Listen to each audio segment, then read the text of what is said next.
حدثنا عبد الله بن مسلمة قال حدثنا ابن ابي حازم عن ابيه عن سهل بهذا وقال ما كنا نقيل ولا نتغدى الا بعد الجمعة. صحابہ کرام کیا کہتے ہیں کہ ہم قیلولہ نہیں کرتے تھے اور کھانا نہیں کھاتے تھے مگر جمعے کی نماز پڑھ کے. یعنی جمعے کے دن جمعہ پڑھ کے کھانا اور قیلولہ ہونا چاہیے. اور عام دنوں میں جیسے گرمی وغیرہ ہے تو کھانا کھا کے تھوڑا آرام کر کے بھی ظہر کی نماز پڑھی جا سکتی ہے. باب القائلۃ بعد الجمعہ، جمعے کے بعد قیلولہ کرنا. حدثنا محمد بن عقبۃ الشیبانی قال حدثنا ابو اسحاق الفزاری عن حمید قال سمعت انس یقول كنا نبکر الى الجمعۃ ثم نقیل. حضرت انس کہتے ہیں کہ ہم جمعہ جلدی پڑھتے، نبکر بکرا کہتے ہیں نا صبح کو، جلدی پڑھتے تھے، ثم نقیل پھر قیلولہ کرتے تھے. حدثنا سعید بن ابی مریم قال حدثنا ابو غسان قال حدثني ابو حازم عن سهل قال كنا نصلي مع النبي صلی اللہ علیہ وسلم الجمعة ثم تكون القائلة، کہ ہم نبی صلی اللہ علیہ وسلم کے ساتھ جمعہ پڑھتے پھر قیلولہ کیا کرتے تھے. بسم اللہ الرحمن الرحیم. ابواب صلاۃ الخوف، خوف کی نماز کا بیان. وقول اللہ تعالی، اللہ تعالیٰ کا فرمان ہے، آیت ہے قرآن پاک کی، وَإِذَا ضَرَبْتُمْ فِي الْأَرْضِ، جب تم زمین میں سفر کرو، فَلَيْسَ عَلَيْكُمْ جُنَاحٌ، تو تم پر کوئی گناہ نہیں، أَن تَقْصُرُوا مِنَ الصَّلَاةِ، کہ نماز کو کم کر لو، قصر پڑھو. إِنْ خِفْتُمْ، اگر تمہیں ڈر ہو، أَن يَفْتِنَكُمُ الَّذِينَ كَفَرُوا، کہ فتنے میں ڈال دیں گے تم کو وہ لوگ جنہوں نے کفر کیا. إِنَّ الْكَافِرِينَ كَانُوا لَكُمْ عَدُوًّا مُبِينًا، کیونکہ کافر تو تمہارے کھلے دشمن ہیں. وَإِذَا كُنْتَ فِيهِمْ، اب حضور صلی اللہ علیہ وسلم کو ارشاد اللہ تعالیٰ کا کہ جب آپ ان کے درمیان موجود ہوں تو کیا کریں؟ فَأَقَمْتَ لَهُمُ الصَّلَاةَ، آپ ان کے لیے نماز قائم کریں، یعنی جماعت سے پڑھائیں. فَلْتَقُمْ طَائِفَةٌ مِّنْهُمْ، اور چاہیے کہ کھڑا ہو ایک گروہ ان میں سے مَعَكَ آپ کے ساتھ، وَلْيَأْخُذُوا أَسْلِحَتَهُمْ، اور چاہیے کہ وہ نماز میں بھی اپنا اسلحہ اٹھا کے رکھیں. فَإِذَا سَجَدُوا، پھر جب وہ سجدہ کر لیں، فَلْيَكُونُوا مِن وَرَائِكُمْ، تو وہ تمہارے پیچھے آ جائیں. وَلْتَأْتِ طَائِفَةٌ أُخْرَىٰ، اور چاہیے کہ دوسرا گروہ آ جائے. لم یصلوا، جس نے ابھی نماز نہیں پڑھی، فلیصلوا معک، تو وہ آپ کے ساتھ نماز پڑھ لیں. ولیأخذوا حذرهم، چاہیے کہ احتیاط لیے رہیں. واسلحتهم، اور اسلحہ اٹھائے رکھیں. ود الذین کفروا، کافر چاہتے ہیں، کیا چاہتے ہیں؟ لو تغفلون، کاش تم غافل ہو جاؤ، ان اسلحتکم، اپنے اسلحے سے، وامتعتکم، اور اپنے ساز و سامان سے، فیمیلون علیکم میلۃ واحدہ، پھر تم پر جھپٹ پڑے یک بارگی جھپٹنا. ولا جناح علیکم، اور تم پہ کوئی گناہ نہیں، ان کان بکم عدم من مطر، کہ اگر بارش کی وجہ سے تمہیں کوئی تکلیف ہو، او کنتم مرضی، یا تم بیمار ہو، ان تدعوا اسلحتکم، کہ اپنا اسلحہ ایک طرف رکھ دو. یعنی جنگ میں ہر حال میں اٹھائے رکھنا فرض نہیں، اگر بوجہ مجبوری اسلحہ نہ اٹھا کے چل پھر سکو، پھسلن کا ڈر ہو، بیمار ہو کہ اٹھا ہی نہیں پا رہے، تو اسلحہ اتارنے میں بھی گناہ نہیں ہے. یہ اس لیے بات کی گئی کہ پیچھے گزرا نا کہ نماز میں بھی اسلحہ اٹھا کے رکھو، تو اس سے شبہ پڑ گیا کہ کہیں ایسا نہ ہو کہ اگر نماز میں اٹھانا اتنا لازم ہے تو ہر حال میں ہی اٹھانا چاہیے. فرمایا نہیں، عذر کی وجہ سے نہ بھی اٹھاؤ تو معاف ہے. وَخُذُوا حِذْرَكُمْ، لیکن پھر بھی احتیاط رکھو. ان اللہ اعد للکافرین عذابا مہینا، بے شک اللہ نے کافروں کے لیے خوار کرنے والا، رسوا کن عذاب مہیا کر رکھا ہے. تو اکثر علماء کے نزدیک یہ آیت جو ہے یہ سفر میں قصر کرنے کے بارے میں ہے. کہ شروع میں جیسے آتا ہے نا کہ جب تم زمین میں چلو تو کوئی حرج نہیں کہ نماز قصر کر لو. ان خفتم، خاص طور پر اگر تمہیں ڈر ہو، دشمن کا خوف ہو، تو اس لیے بعض نے کہا نہیں یہ صرف دشمن کے خوف کے وقت، اور بعض نے کہا نہیں سفر بھی اور دشمن کا خوف دونوں چیزوں میں قصر ہو سکتی ہے. لیکن بعض لوگ آج بھی یہ کہتے ہیں، ویسا ہی جیسے حضرت عبداللہ بن عمر سے کہا گیا کہ ہم قرآن میں تو کہیں قصر کا ذکر نہیں پاتے مسافر کے لیے، تو انہوں نے کہا کہ ہم تو وہی کرتے ہیں جو ہم نے اپنے پیغمبر کو کرتے ہوئے دیکھا.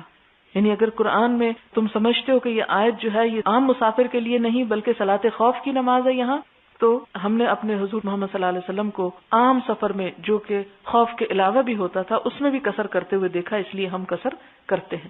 جس سے کیا پتہ چلتا ہے کہ صرف جنگ کی حالت میں قصر نہیں بلکہ عام حالات میں بھی مسافر قصر کر سکتا ہے. اور پھر آپ دیکھ رہے ہیں کہ عبداللہ بن عمر رضی اللہ تعالیٰ عنہ جن کو یہ سعادت نصیب تھی کہ ہر چیز میں سنت کے اتباع میں سب سے آگے ہوتے. اب احادیث ہیں. حدثنا ابو الیمانی قال اخبرنا شعیب عن الزہری قال سألته هل صلی النبی صلی اللہ علیہ وسلم یعنی صلاۃ الخوف. شعیب کہتے ہیں کہ میں نے زہری سے پوچھا کیا نبی صلی اللہ علیہ وسلم خوف کی نماز پڑھا کرتے تھے، کیونکہ قرآن میں جو ذکر آیا ہے کیا آپ نے واقعی ایسے کیا؟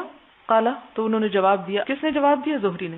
اخبرنی سالم ان عبداللہ ابن عمر رضی اللہ عنہما قال غزوت مع رسول اللہ صلی اللہ علیہ وسلم کہ میں نبی صلی اللہ علیہ وسلم کے ساتھ جنگ میں گیا، قبل نجد، نجد کی طرف، تہامہ اور یمن سے لے کے عراق اور شام تک کا علاقہ، فوازین العدو، تو ہم نے مقابلہ کیا یا سامنے آئے دشمنوں کے، یہ جو نجد کی طرف ہوا تھا نا، یہ غزوہ ذات الرقاع تھا، فصاففنا لہم، پھر ہم نے ان کے لیے صفیں باندھ دی، یعنی دشمن کے سامنے جب ہم آئے تو ہم نے صفیں باندھ لی، فقام رسول اللہ صلی اللہ علیہ وسلم، تو آپ صلی اللہ علیہ وسلم کھڑے ہو گئے، یصلی لنا، نماز پڑھا رہے تھے ہم کو، فقامت طائفۃ معہ، تو ایک گروہ آپ کے ساتھ کھڑا ہو گیا، تصلی، نماز پڑھ رہا تھا، واقبلت طائفۃ، اور سامنے آ گیا ایک گروہ، علی العدو، دشمن کے، یعنی پورا لشکر دو حصوں میں بٹ گیا، ایک حصہ دشمن کے مقابلے پہ آ گیا اور دوسرا نماز پڑھنے لگ گیا، ورکع رسول اللہ صلی اللہ علیہ وسلم، اور رکوع کر لیا آپ صلی اللہ علیہ وسلم نے، بمن، ساتھ اس کے جو معہ آپ کے ساتھ تھا، وسجد سجدتین، اور آپ نے 2 سجدے کیے، یعنی سب لوگوں نے 2 سجدے کی، ثم انصرفوا، پھر یہ لوگ چل دیے، کہاں؟ دشمن کے سامنے، مکانت طائفۃ التی، اس گروہ کی جگہ پر، لم تصلی، جس نے ابھی نماز نہیں پڑھی تھی، فجاؤ، پھر وہ آ گئے، کون آ گئے؟ وہ دوسرے جو ابھی نماز جنہوں نے نہیں پڑھی تھی، فرکع رسول اللہ صلی اللہ علیہ وسلم بہم رکعتن، تو آپ نے ان لوگوں کو 1 رکعت نماز پڑھائی، وسجد سجدتین، 2 سجدے کیے، ثم سلم، پھر آپ نے سلام پھیر دیا، فقام کل واحد منہم، تو ان میں سے ہر ایک خود کھڑا ہوا، فرکع لنفسہ رکعتن، تو انہوں نے اپنے لیے 1 رکعت پڑھ لی، وسجد سجدتین، اور 2 سجدے کیے، یعنی کیا پتہ چلتا ہے کہ آپ صلی اللہ علیہ وسلم امام تھے، آپ نے 2 رکعتیں ایک ہی اس پہ پڑھی، لیکن صحابہ کرام 2 حصوں میں بٹ گئے، ہر حصے کو 1 رکعت جماعت سے ملی اور 1 رکعت انہوں نے خود پڑھی، اور یہ اس صورت میں ہو سکتا ہے کہ جب جنگ ہو نہ رہی ہو، پھر تو ایسی نماز پڑھی جا سکتی ہے، لیکن اگر جنگ ہو رہی ہو اور اس وقت حالات خطرناک ہوں تو پھر نماز نہیں پڑھنی چاہیے، اس وقت نماز چھوڑی بھی جا سکتی ہے، جیسے کہ جنگ خندق کے موقع پہ ہم دیکھتے ہیں۔ باب صلاۃ الخوف رجالا ورکبانا راجل قائم، خوف کی نماز پیدل اور سوار ہو کر، یعنی دونوں حالتوں میں پڑھی جا سکتی ہے، چلتے چلتے بھی اور اونٹوں یا گھوڑوں پہ بیٹھ کے بھی۔ راجل کا مطلب ہوتا ہے قائم، کھڑے ہو کر، پاؤں پر، رجل پاؤں کو کہتے ہیں نا۔ حدثنا سعید بن یحییٰ ابن سعید القرشی قال حدثني ابی قال حدثنا ابن جریج عن موسى بن عقبة عن نافع عن ابن عمر نحو من قول مجاہد اذا اختلطوا قیاما، جب مل جل جائیں کھڑے ہو کر، وزاد ابن عمر عن النبی صلی اللہ علیہ وسلم وان كانوا اکثر من ذلك، اور اگر وہ اس سے زیادہ ہوں، یعنی کافر بہت زیادہ ہوں اور مسلمان جو ہیں وہ کم ہوں اور صفیں بنانے کی مہلت نہ ہو، ظاہر ہے کہ اگر کم لوگ ہوں گے، آدھے آدھے ہوں گے، تو کیا ہوگا؟ دشمن کے مقابلے میں تھوڑے لوگ رہ جائیں گے، تو ایسی صورت میں کیا کرنا چاہیے؟ کس طرح نماز ادا کرنی چاہیے؟ سب کو چلتے چلتے ہی نماز پڑھ لینی چاہیے، اس میں پھر 2 گروہوں میں نہیں بٹنا چاہیے، یعنی اس سے یہ پتہ چلتا ہے کہ صلاۃ الخوف جو ہے وہ کئی قسم پہ پڑھی جا سکتی ہے۔ فَلْيُصَلُّوا قِيَامًا وَرُكْبَانًا، تو انہیں چاہیے کہ وہ کھڑے اور سواری کے ساتھ نماز پڑھ لیں۔ باب يحرس بعضهم بعضا فی صلاۃ الخوف، خوف کی نماز میں حفاظت کرے ان میں سے بعض کی۔ یحرس، حیر سین کا مطلب ہوتا ہے چوکیداری کرنا، حارس اسی سے ہے۔ حدثنا حیوۃ بن شریح قال حدثنا محمد بن حرب عن الزبیدی عن الزہری عن عبید اللہ بن عبد اللہ بن عتبہ عن ابن عباس رضی اللہ عنہما قال قام النبی صلی اللہ علیہ وسلم فقام الناس معه، نبی صلی اللہ علیہ وسلم کھڑے ہوئے اور لوگ آپ کے ساتھ کھڑے ہوئے، فکبر، تو آپ نے تکبیر کہی، وکبروا معه، اور لوگوں نے بھی آپ کے ساتھ تکبیر کہی، ورکع ناس منہم، آپ نے رکوع کیا اور لوگوں نے آپ کے ساتھ رکوع کیا، ثم سجد وسجدوا معه، پھر آپ نے سجدہ کیا اور لوگوں نے بھی آپ کے ساتھ سجدہ کیا، ثم قام للثانیۃ، پھر آپ دوسری رکعت کے لیے کھڑے ہوئے، فقام الذین سجدوا معه وحرسوا اخوانهم، تو جن لوگوں نے آپ کے ساتھ سجدہ کر لیا تھا، یعنی 1 رکعت پڑھ لی تھی، وہ کھڑے ہو گئے اور انہوں نے اپنے بھائیوں کی حفاظت کی، یعنی وہ نگرانی کرنے پہ کھڑے ہو گئے۔ وَأَتَتِ الطَّائِفَةُ الْأُخْرَى، اور دوسرا گروہ آ گیا، فَرَكَعُوا، انہوں نے رکوع کیا، وَسَجَدُوا مَعَهُ وَالنَّاسُ كُلُّهُمْ فِي صَلَاةٍ، اور لوگوں نے آپ کے ساتھ سجدہ کیا اور سارے کے سارے لوگ جو تھے وہ نماز کی حالت میں تھے، وَلَكِنْ يَحْرُسُ بَعْضُهُمْ بَعْضًا، لیکن ان میں سے بعض کی نگرانی کر رہے تھے، یعنی نماز کی حالت میں ہی۔ باب الصلاة عند مناہزۃ الحصون، نماز مناہزہ کا معنی چڑھنا، نہزہ کا مطلب ہوتا ہے اٹھنا، چڑھائی الحصون قلعوں پر، یعنی قلعے جب فتح ہو رہے ہوں اور عین گھمسان کی جنگ ہو اور نتیجہ نکلنے ہی والا ہو اور نماز کا وقت جا رہا ہو تو کیا کرنا چاہیے؟ اس وقت پہلے قلعے فتح کر لینی چاہیے، نماز بعد میں پڑھ لینی چاہیے. ایسا نہ ہو کہ فتح شکست میں بدل جائے. مراد یہ ہے. وَلِقَاءِ الْعَدُوِّ، اور دشمن سے ملاقات کے وقت، کہ بالکل دشمن سامنے کھڑا ہے اور اس وقت اگر دشمن سے بچے گا نہیں انسان اور نماز شروع کر دے گا اور اس نے بولنا بھی نہیں اور اس نے ہتھیار بھی نہیں اٹھا کے مقابلہ کرنا، تو اس صورت میں اپنے آپ کو ختم کر دے گا، تو اس کی اجازت نہیں، پھر نماز چھوڑ دے گا اور اپنی حفاظت کرے گا. وقال الاوزاعی، اوزاعی نے کہا ان کان تہیأ الفتح، کہ جب تیار ہو فتح، تہیأ مہیا ہو یعنی فتح ہونے ہی والی ہو، ولم یقدروا علی الصلاۃ، اور وہ نماز پر قدرت نہ پائیں، یعنی نماز کا موقع ہی نہیں، مہلت ہی نہیں، صلوا ایماء، اشارے سے نماز پڑھ لیں.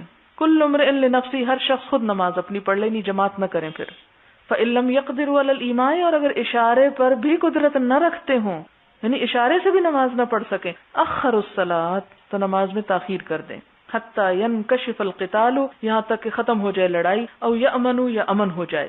فیصلوا رکعتین، تو پھر 2 رکعت نماز پڑھیں گے. فإن لم يقدروا، پھر اگر نہ وہ قدرت پائیں، صلوا رکعتا وسجدتین، تو 1 رکعت پڑھیں گے اور 2 سجدے. فإن لم يقدروا، پھر اگر نہ انہیں قدرت ہو، فلا یجزیہم التکبیر، اور نہ ان کو کافی ہو تکبیر. ویؤخرونها حتی یأمنوا، اور اس کو تاخیر کر لیں یہاں تک کہ امن ہو جائے. یعنی صرف پھر اللہ اکبر کہہ دینا کافی نہیں ہے، نماز پڑھنی ہوگی اور نماز پھر لیٹ کر کے پڑھ لیں، مراد یہ ہے. وبہ قال مکحول، مکحول کی بھی یہی رائے ہے. وقال انس، اور انس کہتے ہیں حضرت عند مناہضۃ حصن تستر، حضرت انس کہتے ہیں کہ میں حاضر تھا تستر کا قلعہ فتح کرنے کے موقع پر، قلعے پہ چڑھائی کے موقع پر. تستر ایک علاقے کا نام ہے، اہواز کے شہروں میں سے ایک ہے. حضرت عمر کی خلافت میں 20 ہجری میں یہ شہر فتح ہوا تھا اور حضرت انس وہاں پر شریک تھے. وقت کیا تھا؟ عند اضاءۃ الفجر، فجر کا وقت تھا، صبح سویرے کا وقت تھا، نماز کا وقت تھا. واشتد اشتغال القتال، اور شدید ہو گیا لڑائی کا کارزار یا میدان جنگ جو تھا وہ شدت پکڑ گیا. فلم یقدروا علی الصلاۃ، تو آپ نے قدرت نہ پائی کس پر؟ نماز پر. کس نے؟ حضرت انس نے. فلم نصلی، ہم نے نماز نہ پڑھی، الا بعد ارتفاع النہار، مگر دن بلند ہونے کے بعد. یعنی کہتے ہیں کہ جو حضرت انس اور ان کے ساتھی تھے، لم یقدروا علی الصلاۃ، کوئی نماز نہ پڑھ سکا کیونکہ عین اس وقت قلعہ فتح ہو رہا تھا. فصلیناها، پھر ہم نے اس کو پڑھ لیا. کب؟ بعد ارتفاع النہار، دن چڑھنے کے بعد. ونحن مع ابی موسیٰ، اور ہم ابو موسیٰ اشعری کے ساتھ تھے. ففتح لنا، ہمیں فتح ہو گئی. وقال انس، انس کہتے ہیں وما یسرنی، اور نہیں خوش کرتی مجھ کو، بتلک الصلاۃ، اس نماز کے عوض، الدنیا وما فیہا،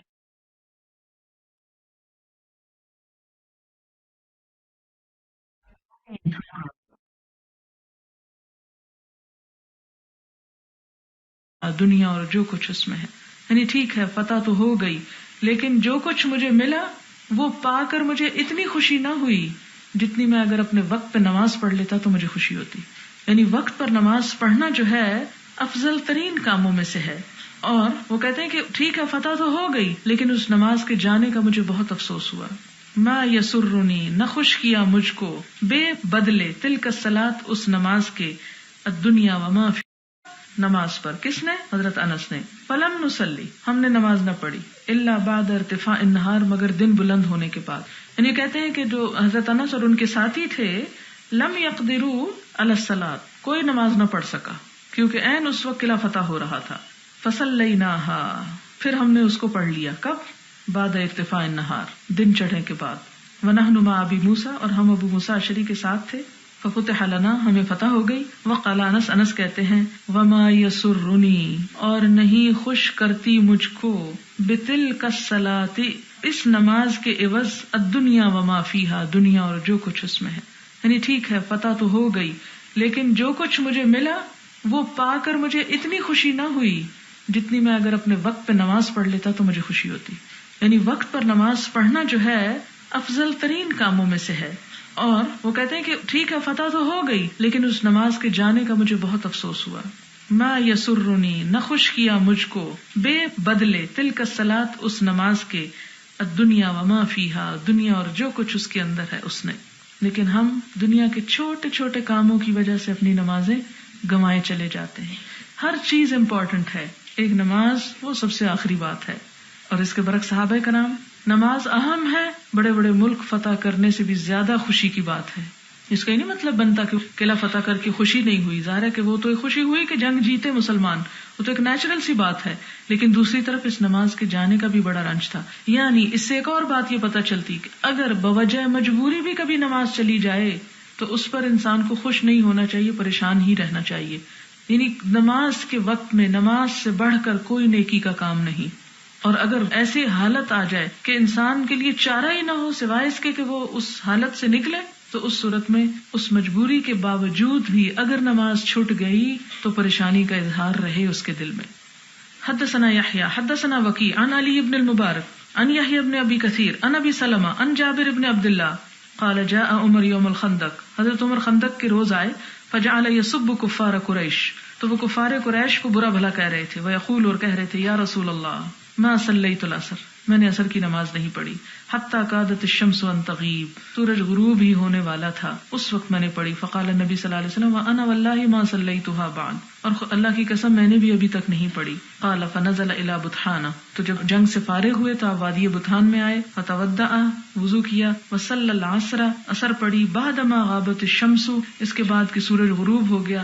ثم صلی المغرب بعدها، پھر اس کے بعد مغرب پڑھی. یعنی مغرب کا وقت بھی تقریباً جا چکا تھا جب یہ آپ کی حضرت عمر کی بات ہو رہی ہے. اس لیے جب آپ نے قضا پڑھنی چاہی تو ترتیب سے پڑھی. مراد یہ ہے. باب صلاۃ الطالب والمطلوب، طالب چاہنے والا کس کا؟ یہاں دشمن مراد ہے. والمطلوب، یا جو خود وانٹڈ ہو، یعنی ایک انسان جو دشمن کا پیچھا کر رہا ہو یا دشمن اس کا پیچھا کر رہا ہو، تو وہ کیسے نماز پڑھے؟ راکبن، سوار ہو کر، و ایمان، اور اشارہ کر کے. یعنی مثلاً ایک شخص سواری پہ دوڑا چلا جا رہا ہے، دشمن اس کے پیچھے آ رہا ہے، نماز کا وقت جا رہا ہے، تو وہ کیا کرے؟ سواری پر ہی پڑھ لے نماز. اور دوسرا کیا کرے؟ اگر سواری روکنے کی گنجائش نہیں، مثلاً گھوڑے وغیرہ پہ ہے، تو اس صورت میں اشاروں سے ہی نماز پڑھ لے، لیکن پڑھ لے. یا یہ ہے کہ ایک انسان دشمن کا پیچھا کر رہا ہے، دشمن کے پیچھے دوڑ رہا ہے، دشمن کو پکڑنا ہے، تو اس صورت میں بھی اگر موقع ہو تو سواری پہ یا اشاروں سے پڑھ جائے، کیونکہ وقت کی نماز تو وقت ہی کی ہوتی ہے. وہ کہتے ہیں نا، ویلے دی نماز تو کویلے دی ٹکرا. وہ ٹکرا اس لیے ہوتی ہے کہ انسان کی توجہ نہیں ہوتی اس نماز میں. وقال الولید ذکرت للاوزاعی، میں نے ذکر کیا اوزاعی سے، صلاۃ شرحبیل ابن صمتی، شرحبیل بن صمت کی نماز کا، اصحابی اور اس کے ساتھیوں کی، علی ظہر الدابہ، جانور کی پشت پر. فقال کذالک الامر عندنا اذا تخوف، تو انہوں نے کیا جواب دیا کہ اسی طرح تھا ہم کو حکم نماز پڑھنے کا جب خوف کی حالت ہو. یعنی خوف اور مجبوری میں کس طرح نماز ادا ہو جائے گی؟ سواری پر اور اشاروں سے بھی. اذا تخوف الفوت، کہ جب فوت ہونے کا ڈر ہو کہ جگہ تک پہنچنے میں نماز چلی جائے گی تو پھر سواری پر بیٹھ کے انسان پڑھ لے. عموماً لوگ پوچھتے ہیں اچھا گاڑی میں نماز پڑھ سکتے ہیں کہ نہیں؟ اگر ڈر ہو کہ جہاں گاڑی جا کے رکے گی وہاں نماز ہی چلی جائے گی، مثلاً ایک عام حالات ہوتے ہیں کہ کھلی سڑک ہے، آپ جا رہے ہیں، جہاں چاہیں گاڑی روک دیں، جہاں چاہیں آپ پڑھ لیں. بعض جگہ ایسی ہوتی ہیں کہ جہاں آپ عین سڑک پہ گاڑی نہیں روک سکتے، کہ آپ خدا نخواستہ غلط جگہ پہ روکیں گے، پیچھے سے کوئی اور آ کے آپ کو مار دے گا، یا قانونی طور پر جرم ہوتا ہے وہاں گاڑی روکنا. مثلاً بعض ویسٹرن کنٹریز ایسی ہوتی ہیں کہ جہاں پر آپ سڑک کے بیچ میں گاڑی نہیں روک سکتے، اور سڑکیں بھی اتنی لمبے لمبے پل ہیں اور اتنے لمبے لمبے کراسنگز ہیں کہ آپ کا وقت ہی چلا جائے. مثلاً مغرب کی نماز ہے، چھوٹی سا وقت ہے، تو آپ کو پتا ہے کہ آپ گھر تک نہیں پہنچ سکیں گے، اتنی لمبی سڑک اور بیچ میں بھی نہیں روک سکتے، تو اب کیا کریں؟ وہیں پڑھ لیں رستے میں. بعض اوقات آپ ایسی حالت میں ہوتے ہیں کہ گاڑی چلا نہیں سکتے. مثلا کراچی میں آپ دیکھیں کہ ایسے روڈ بلاک ہو جاتے ہیں یا اتنی ٹریفک جیم ہو جاتی ہے کہ آپ باوجود تڑپنے اور کوشش کرنے کے اس ہجوم سے نکل کے ہی نہیں جا سکتے. اب عصر کا وقت ہے، آپ تو اپنے ٹائم پہ نکلے کہ میں اتنی وقت میں جا کے فلاں جگہ اطمینان سے نماز پڑھ لوں گا، وضو کر کے آپ چل پڑے. آگے ہے کہ ٹریفک جیم ہے، ہلنے کا نام نہیں لے رہی، نماز ہے کہ جا رہی ہے. اب آپ پریشان ہیں کہ مسئلہ پتہ ہی نہیں کہ ہم کریں کیا. ایسی صورت میں آپ کیا کریں؟ سواری پر ہی نماز پڑھ لیں. اور اس میں یہ کہ کھڑی ہے اگر گاڑی تو دیکھ لیں اندازن کہ قبلہ کس طرف ہے، کوشش کریں، تحری کریں، نہ ملے تو جدھر بھی آئے پھر وہ اس کو ادا کر لیں. کیوں؟ ان الصلاۃ کانت علی المؤمنین کتابا موقوتا، وقت کی پابندی کے ساتھ نماز فرض ہے.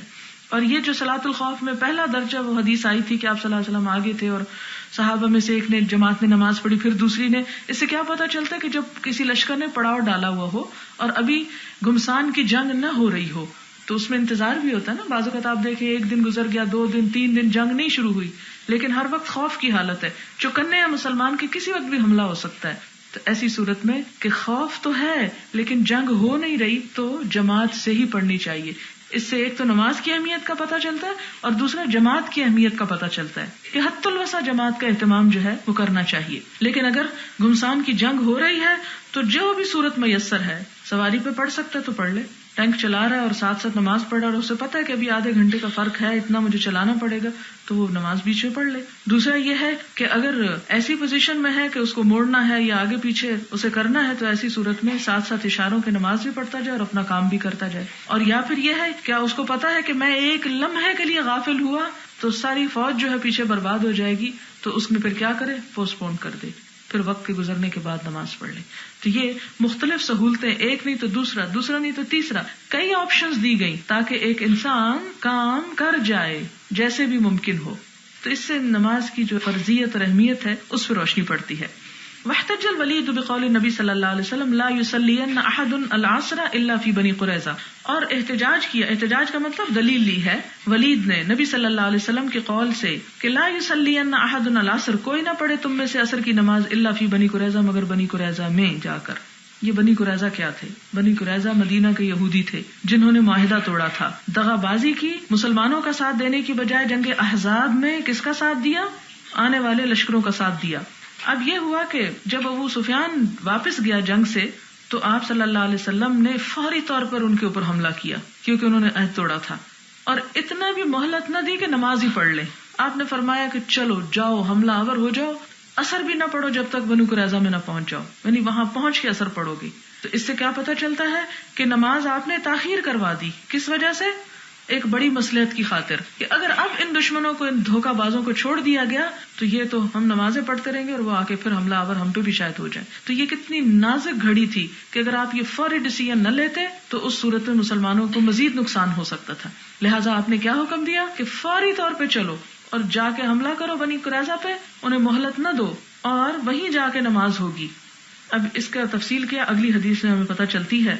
باب حدثنا عبداللہ ابن محمد ابن اسماء قال حدثنا جویریہ عن نافع عن ابن عمر قال قال النبی صلی اللہ علیہ وسلم لنا لما رجع من الاحزاب، کہ نبی صلی اللہ علیہ وسلم جب جنگ احزاب سے لوٹے تو ہمیں حکم دیا، کیا فرمایا؟ لا یصلین احد العصر، نہ کوئی پڑھے عصر کی نماز الا فی بنی قریظہ، مگر بنو قریظہ میں پہنچ کے. فادرک بعضهم العصر فی الطریق، تو بعض لوگوں کو عصر کی نماز رستے میں ہی مل گئی، انہوں نے کہا کہ یہ تو جا رہی ہے، قضا ہو رہی ہے، ہم ادھر ہی پڑھ لیتے ہیں. فقال بعضهم لا نصلی، بعض نے کہا نہیں ہم تو نہیں پڑھیں گے حتی نأتیہا، یہاں تک کہ بنو قریظہ میں پہنچ جائیں.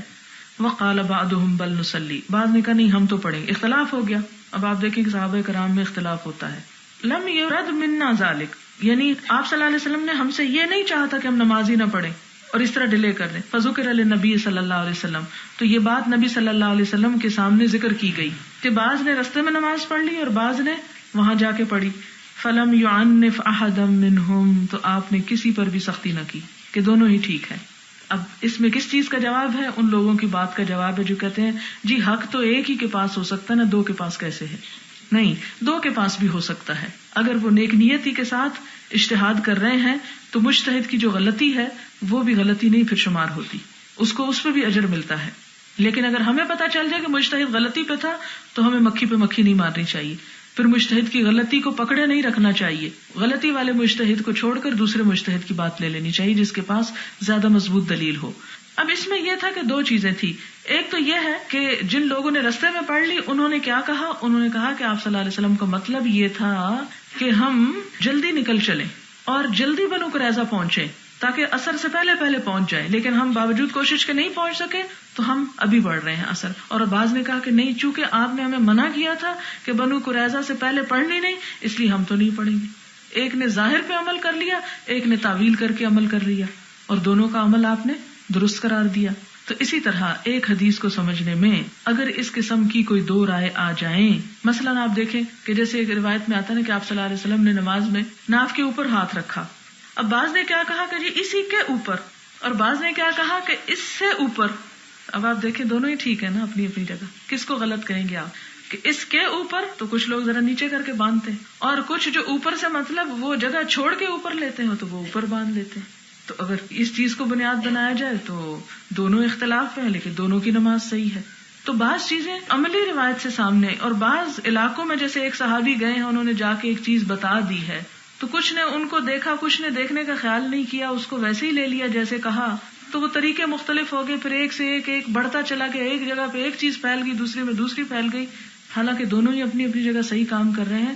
تو اس میں ایک دوسرے پہ کفر اور فسق کے فتوے نہیں لگانے چاہیے، الا یہ کہ آپ کے پاس کوئی اور دلیل آ جائے کہ جو آپ کو کہے کہ ہاں آپ نے سینے پر باندھا، پھر تو آپ کریں گے اصرار کہ جی سینہ ہی مراد ہے.